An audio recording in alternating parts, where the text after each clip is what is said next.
It's a gruelling job. Do you ever have dark moments where you just think, right, I won the election, time to hand on to somebody else? We had an election, we had it last July. I led my party to a landslide. You're talking about your personal, how committed are you? Hear me out. I took over our party and people said, you won't be able to change it. I changed it.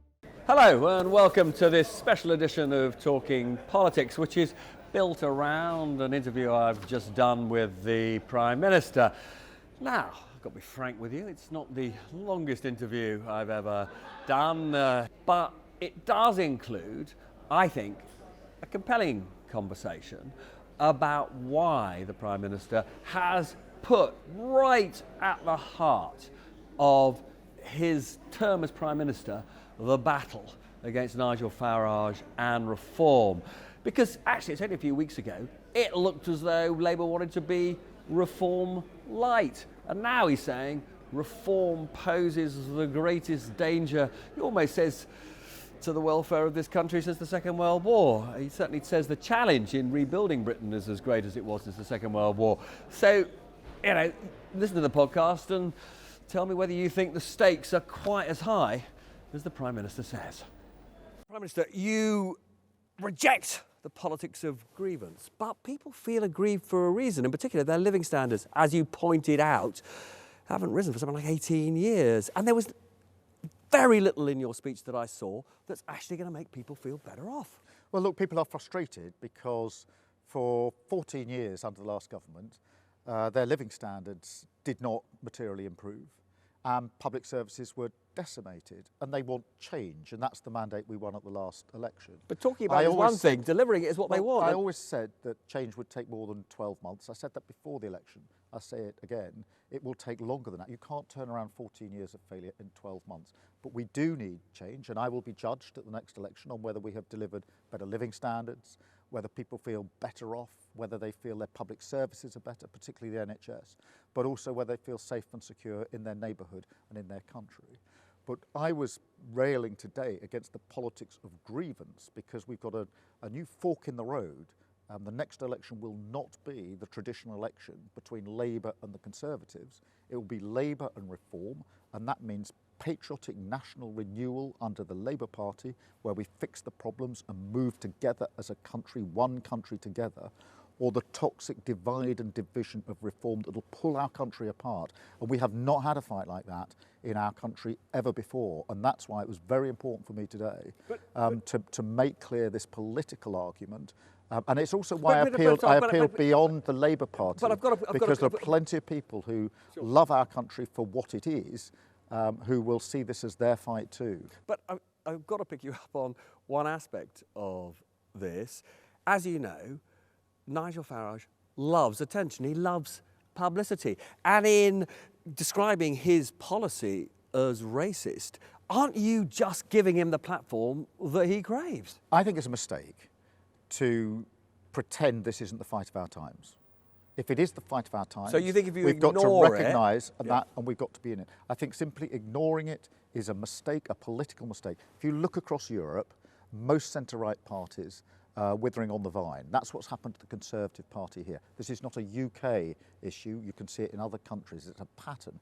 To ignore it, pretend it doesn't exist, and not run towards the fight and win the fight would be a grave mistake for our country. I love our country. I love our country. I'm proud of our country. It is a beautiful, tolerant, diverse country. It's who we are. And I'm going to fight for the country I love because I fear that we'll be torn apart by the politics of reform in a way that we have not seen in this country ever before. How can a policy, their policy on indefinite leave to remain, be racist and the party not be racist and the supporters not be racist? We did some polling for the Peston show. British people think all three are racist. Well, I am not calling reform voters racist. Most of them are simply concerned and frustrated because they want to see change. And concerned that we secure our borders, as I am. That is not racist. But there is a huge difference between saying, on the one hand, those that are illegally here should be removed. I agree with that. We've removed 35,000. But to say, as Reform said last week, that migrants who are lawfully in this country, have been lawfully in this country for years, working in our health service, in education, running businesses, our neighbours, should be removed. That is to tear at the very fabric of our society. And that's why I say I think the role of Prime Minister is to serve the whole of this country, not just parts of this country, and that we have to hold this country together, not tear it apart. This is a different fight, and we need to be clear about that fight. It is not just a Labour fight. There are plenty of patriots in other parties who understand why it's important to fight for our country as it is and to preserve the reasonable, tolerant, compassionate people that we are as a country. Now, you said repeatedly, got to get growth up. And I know the big reason why taxes are going to have to go up in the budget is because the OBR is more pessimistic on growth, on productivity. Not your fault, you'll say, the last lot's fault. But whenever you take 20, 30 billion out of an economy in taxes, growth suffers. It doesn't matter how you do it. So is it going to be even harder to address that grievance? Well, I think it's worth bearing in mind that in the first 6 months of this year, we had the fastest growth in the G7. Still way too low for people's living standards to go up.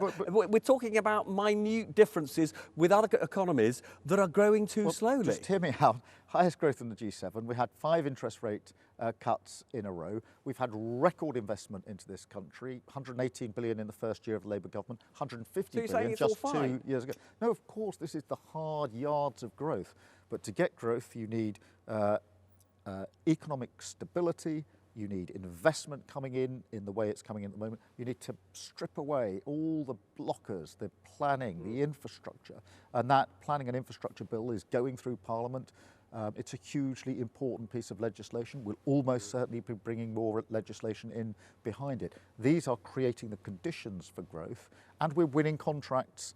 The frigate contract that we won from Norway, we were up against competition from France, from Germany, from the US. We won that because people wanted to stand with the United Kingdom, could see the conditions here. There's much more to do, but they are the conditions in which we can ensure that businesses can grow and thrive, which of course is what we need, and that wealth is created in every part of the country, not just in some parts of the country. Now, I hate to be the bearer of bad news, but you probably saw, or you've been told about the Ipsos poll, which shows you're the least popular Prime Minister in history.